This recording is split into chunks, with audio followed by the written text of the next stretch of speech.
এখন আমরা ষান্মাসিক সামষ্টিক মূল্যায়ন ২০২৪ এর ৬ষ্ঠ শ্রেণীর গণিত বিষয়ের যে প্রশ্ন আছে সেটার সমাধান দেখব। তো সমাধান দেখার জন্য এই বিষয়গুলো, এই নির্দেশনাগুলো অবশ্যই তোমাদেরকে পড়ে নিতে হবে। আশা করি এতক্ষণে তোমরা পড়ে নিয়েছো। এখানে কাজ ক, খ, গ ৩ টা কাজ তোমাদের কিন্তু করতে হবে। এখানে কাজ ক, বেঁচে থাকার জন্য প্রয়োজনীয় অক্সিজেন মাপি। এই অক্সিজেন মাপার জন্য, এই হিসাব করার জন্য তোমাদের কিন্তু এখানে কিছু নির্দেশনা দেওয়া আছে। তো এই নির্দেশনাগুলো অবশ্যই তোমাদেরকে পড়ে নিতে হবে। এরপর দলগত কাজ তোমরা ১ শুরু করবা। এগুলো সব পড়ে নেবা ভালোভাবে। তারপর দেখো ১.১, ২, ৩, ৪, ৫ এখানে তোমাদেরকে ৫ টি গাণিতিক সমস্যা দেওয়া আছে। ১ম সমস্যাটি হলো বিদ্যালয় প্রাঙ্গণে এবং আশেপাশে বড় গাছের সংখ্যা আনুমানিক কত হতে পারে তা দলের সাথে আলোচনা করে লিখো। তো এটা তোমাদের স্কুলে যেরকম সংখ্যক গাছ আছে তোমরা সেই সংখ্যক গাছকে ধরে নিয়েই কিন্তু এই হিসাবটা করবা। ১০ হতে পারে, ২০ হতে পারে, ৩০ হতে পারে, ৫০ হতে পারে, এরকম হতে পারে। তো আমি ধরে নিলাম আমার আশেপাশে বড় গাছের সংখ্যা ৫০ টি। তারপরে দেখো ২ নাম্বার প্রশ্ন ছিল, ৬ষ্ঠ শ্রেণীতে তোমরা যে শাখায় আছো সেখানে মোট শিক্ষার্থী, বিদ্যালয়ের সকল শিক্ষক এবং কর্মচারী মিলে মোট জনসংখ্যা কত লিখো। তাহলে মোট জনসংখ্যা, ধরো আমরা মোট শিক্ষার্থী ৬০ জন, শিক্ষক কর্মচারী মিলে মোট ২২ জন। তাহলে টোটাল ৮২ জন। তো তোমাদের স্কুলে যেই সংখ্যক শিক্ষার্থী এবং শিক্ষক আছে তোমরা কিন্তু সেই সংখ্যাটাই দিবা। তোমরা যদি এই সঠিক সংখ্যাটা দিয়ে অঙ্কগুলো করো তাহলে দেখবা যে তোমাদের যে শিক্ষক আছে, যে খাতা দেখবেন তিনি তো সঠিক আ সংখ্যাগুলো জানেন। তাহলে সে খুশি হবে। সে তোমাকে কিন্তু বেশি পরিমাণে মার্ক দিবে। তো এগুলো জাস্ট আমি তোমাকে বুঝানোর জন্য এগুলো করে দিচ্ছি। তোমরা কিন্তু তোমাদের বিদ্যালয়ে যে পরিমাণ সংখ্যা, সেই পরিমাণ সংখ্যা দিয়েই এই অঙ্কগুলো করবা। ৩ নাম্বারে দেখো বিদ্যালয়ে প্রাঙ্গণে এবং আশেপাশে আনুমানিক যে সংখ্যক বড় গাছ রয়েছে তা গড়ে প্রতিদিন কি পরিমাণ অক্সিজেন দেয়? তো এখানে দেখো প্রত্যেকটা গাছ, বড় গাছ কি পরিমাণ অক্সিজেন দেয় সেই সংখ্যা কিন্তু এখানে লেখা আছে। তো তোমরা এটার উত্তর কিভাবে করবা? বিদ্যালয়ে বড় গাছের প্রাপ্ত অক্সিজেন হচ্ছে ৫০ গুণ ২৭৪। কেন করলাম? কারণ ৫০ টা গাছ কিন্তু আছে। দেখো এখানে আমরা ৫০ টা গাছ নিয়েছিলাম আর ২৭৪ কিন্তু দেওয়া আছে। তো এটা আমরা গুণ করে যেটা হলো সেটা হলো উত্তর। তারপর ১.৪ এ যে প্রশ্নটা আছে সেটা দেখে নাও। ৬ষ্ঠ শ্রেণীতে তোমার শাখায় মোট যে জনসংখ্যা, শিক্ষক, শিক্ষার্থী এবং কর্মচারী রয়েছে তাদের প্রতিদিন গড়ে কি পরিমাণ অক্সিজেন প্রয়োজন? তাহলে কি পরিমাণ অক্সিজেন প্রয়োজন সেটা আমরা এখন বের করব। তাহলে আমরা টোটাল সংখ্যা ধরছিলাম জনসংখ্যা ৮২ জন আর একজনের জন্য অক্সিজেন দরকার ৩৭৮ লিটার। তাহলে এটাকে গুণ করলে ৩০,৯৯৬ লিটার হয়। তোমরা কিন্তু তোমাদের জনসংখ্যা এবং সাথে ৩৭৮ গুণ করবা। ৩৭৮ আমি কই পেলাম?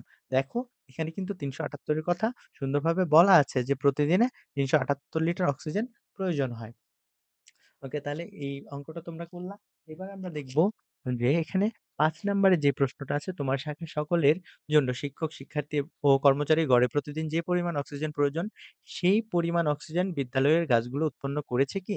দলে সকলে মিলে আলোচনা করে সিদ্ধান্ত প্রয়োজনীয় সংখ্যক বড় গাছ তোমাদের গাছ না থাকলে কি করা যায়? প্রভৃতি লিখো।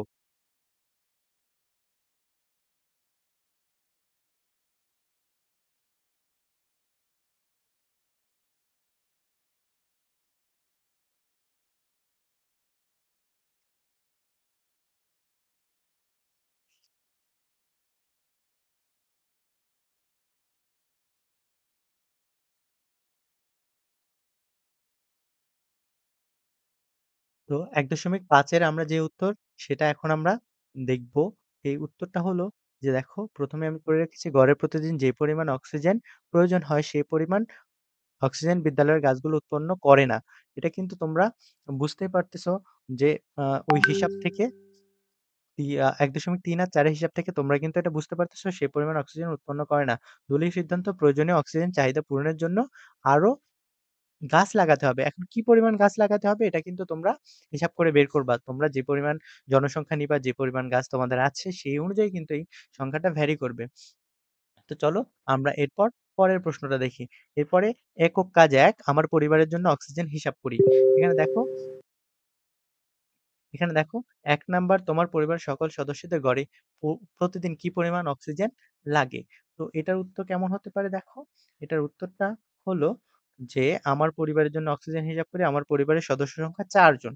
তাহলে ৪ জনের জন্য কি পরিমাণ অক্সিজেন লাগে? ৪ কে আমি ৩৭৮ দ্বারা গুণ করব। তাহলে যেটা হয় সেটা হলো উত্তর। তো এভাবে তোমরা তোমাদের পরিবারের সদস্য দ্বারা গুণ করে কিন্তু এটার উত্তর পেতে পারো। ২ নাম্বার দেখো, গড়ে একজন মানুষের যে পরিমাণ অক্সিজেন লাগে, গড়ে তোমার পরিবারের সদস্যদের যে পরিমাণ অক্সিজেন প্রয়োজন, তা অনুপাত আকারে লিখো। তাহলে তা অনুপাত আকারে লিখতে হবে যে গড়ে একজন মানুষের যে পরিমাণ অক্সিজেন প্রয়োজন। আর তোমার পরিবারের সদস্যদের যে পরিমাণ অক্সিজেন প্রয়োজন। আচ্ছা, তাহলে দেখো এখানে কিন্তু স্পষ্টভাবে বলাই আছে। গড়ে একজন মানুষের প্রয়োজন যেটা সেটা আমরা উপরে লিখবো। আর আমার পরিবারের সদস্যদের যে পরিমাণ অক্সিজেন লাগে সেটা আমরা নিচে। তো এটা হচ্ছে দেখো, গড়ে একজন মানুষের ৩৭৮ লিটার দরকার। আর আমার পরিবারের ১৫১২ লিটার দরকার। তাহলে এটাকে যদি আমরা অনুপাত করি অর্থাৎ ভাগ করি, তাহলে আমরা ১.২, তাই না, এটা একটু ভুল আছে। ১.৪ হবে মেবি। তোমরা এটা একটু করে নিবা যে উপরে ৩৭৮ নিচে ১৫১২। তাহলে যেটা হবে সেটা হলো উত্তর। উপরে ৩৭৮ আর নিচে ৩০০, এখানে ৩১২। তারপর তোমরা ভাগ করে যেটা হবে সেটা হলো উত্তর, কাটাকাটি করার পর। ওকে। তো তারপর দেখো, আ আমরা ২ নাম্বারটা দেখো, গড়ে একজন মানুষের এটা বের করলাম। তুমি যে অনুপাত লিখেছো তা একটি সমতুল অনুপাতে প্রকাশ করো। সমতুল অনুপাতে প্রকাশ করতে হবে। চলো দেখি আমরা এই অনুপাতটাকে সঠিক ধরে নিয়ে বাকি অঙ্কগুলো করব। তাহলে ১.২ এটাকে সমতুল ভগ্নাংশে যদি সমতুল ভগ্নাংশ বা অনুপাতে যদি আমরা প্রকাশ করতে যাই, তাহলে কি করতে হবে? উপরে এবং নিচে একই সংখ্যা দ্বারা গুণ করতে হবে।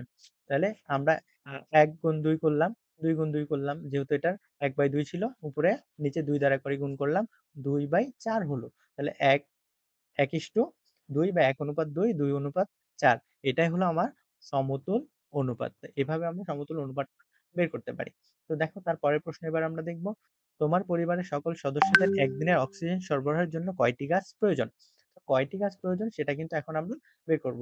দেখো, ১৫১২ লিটার যেহেতু অক্সিজেন প্রয়োজন, একটায় দেয় ২৭৪, তাহলে এটাকে আমরা ভাগ করলে দেখো যেটা পাই সেটাই কিন্তু, যে দেখো ৫.৫১ হলো, আমরা দশমিক বা এই ভগ্নাংশ সংখ্যা না রেখে আমরা পুরোপুরি একটা পরবর্তী সংখ্যায় চলে গেলাম যে আমাদের ৬ টি গাছ প্রয়োজন।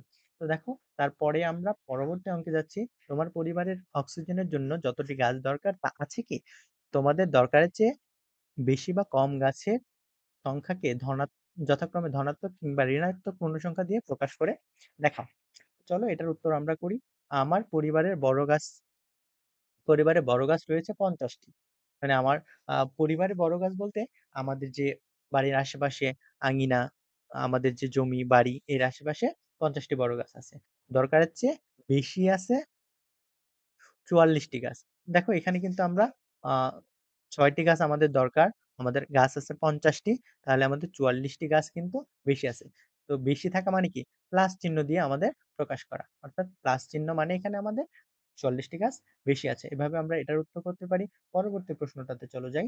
৫ নং যেই সংখ্যাটি পেয়েছ তার যোগাত্মক বিপরীত সংখ্যা লিখো। তাহলে যোগাত্মক বিপরীত সংখ্যা মানে কি? এই সংখ্যাটাকে আমরা উল্টে দিব। এখানে প্লাস থাকলে আমরা সেটাকে মাইনাস করব। মাইনাস থাকলে প্লাস করতাম। তো যোগাত্মক বিপরীত সংখ্যা কিন্তু এইটা। তো -৪৪। এখন আমরা তারপর ৭ নাম্বার যে প্রশ্নটা আছে সেটা দেখব। তোমার পরিবারের জন্য যে কয়টি গাছ কম বা বেশি আছে তা সংখ্যা রেখা ব্যবহার করে দেখাও। সংখ্যা রেখা এঁকে দেখাও। তো এটাকে আমরা সংখ্যা রেখা এঁকে দেখাবো। সংখ্যা রেখা আঁকতে আশা করি তোমরা সবাই পারো। ১ম এ এভাবে দাগ নিবা। এখানে তোমরা 0 নিবা, এদিকে মাইনাস আর এদিকে প্লাস। তো তোমরা এখানে ১ দাগ সমান ৫ ঘর করে, যদি খুব বড় সংখ্যা হয়, যেমন আমার এখানে +৪৪ হইছে। আমি যদি ছোট, ছোট একটা করে দাগ নেই, ৪৪ দাগ কিন্তু অনেক বড় হয়ে যাবে। তো আমি একটা আ দাগকে ৫ নিতে পারি বা ১০ নিতে পারি, ১৫ নিতে পারি। যেমন এখানে ১৫ নেওয়া হইছে। এটা 0, এই যে ১৫, ৩০, যে ৪৫, এটা হলো ৪৫, তো ১ ঘর কম ৪৪।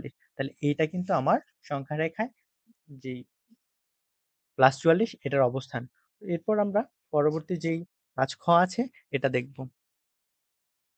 দেখো এটা জোড়া আলোচনা করে সমাধান বের করবে এবং প্রত্যেকে নিজের খাতায় লিখবে। তাহলে এটা কাজ খ, জোড়া আলোচনা করে কাগজের অপচয় কমায়, গাছ বাঁচায়। তো এখানে দেখো এগুলো তোমরা ভালো করে আগে একটু পড়ে নিবা। পড়ে নেওয়ার পর তোমাদের যেই কাজ আছে, তোমরা দুজনে গত 5 মাসে ফেব্রুয়ারি থেকে জুন মাসে ৬ষ্ঠ শ্রেণীর সকল বিষয়ের জন্য আনুমানিক মোট কয়টি কাগজ ব্যবহার করেছো তা লিখো। তো তোমরা যে পরিমাণ কাগজ ব্যবহার করছো সেটা লিখবা। এখন আমি এখানে লিখছি ২০০ টি। ওকে। তোমরা কিন্তু এভাবে তোমাদের মতো করে লিখবা। তো তারপরে দেখো পরের প্রশ্নটা, তোমরা ২ জন ৬ষ্ঠ শ্রেণীতে ফেব্রুয়ারি থেকে জুন মাসে মোট যে পরিমাণ কাগজ ব্যবহার করেছো তা যদি 1/3 অংশ কম ব্যবহার করতে তাহলে তোমাদের ব্যবহৃত কাগজের সংখ্যা কত হতো?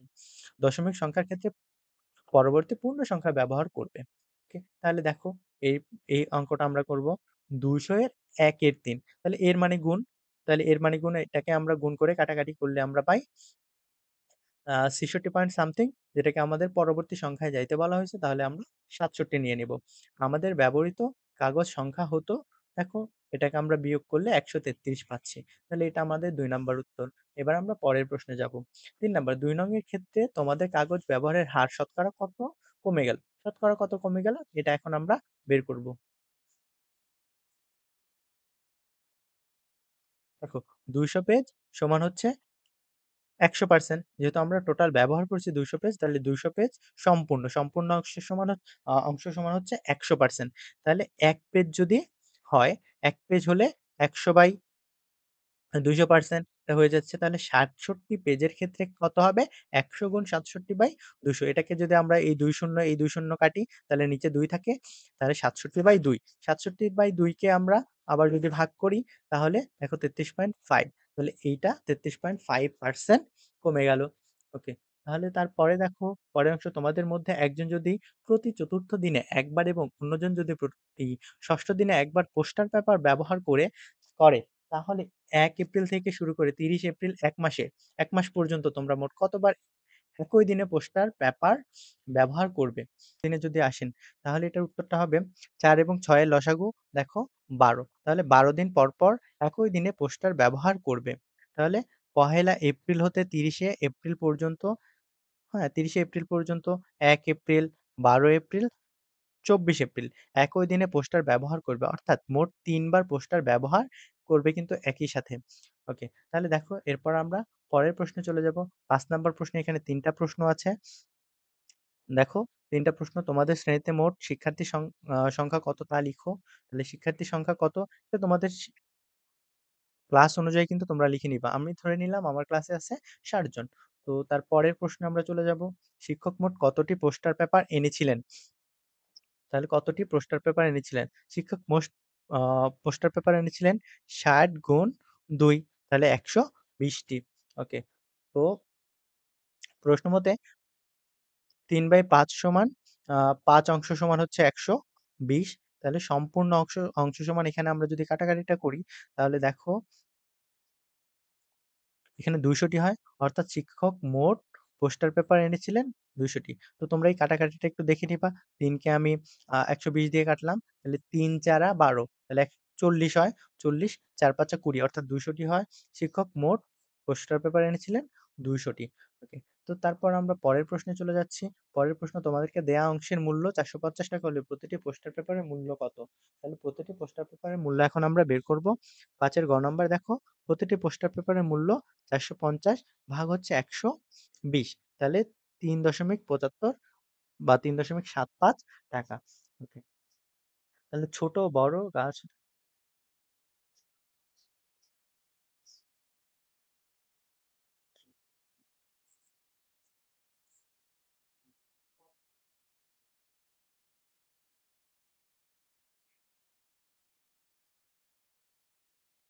আচ্ছা। তো তারপর এখানে যেই আ প্রশ্নটা আছে, এটার উত্তর এখনো করা হয়নি। এটা দলগত কাজ। এটার উত্তরটা এখনো করা হয়নি। খুব দ্রুত এটার উত্তর আপলোড করা হবে।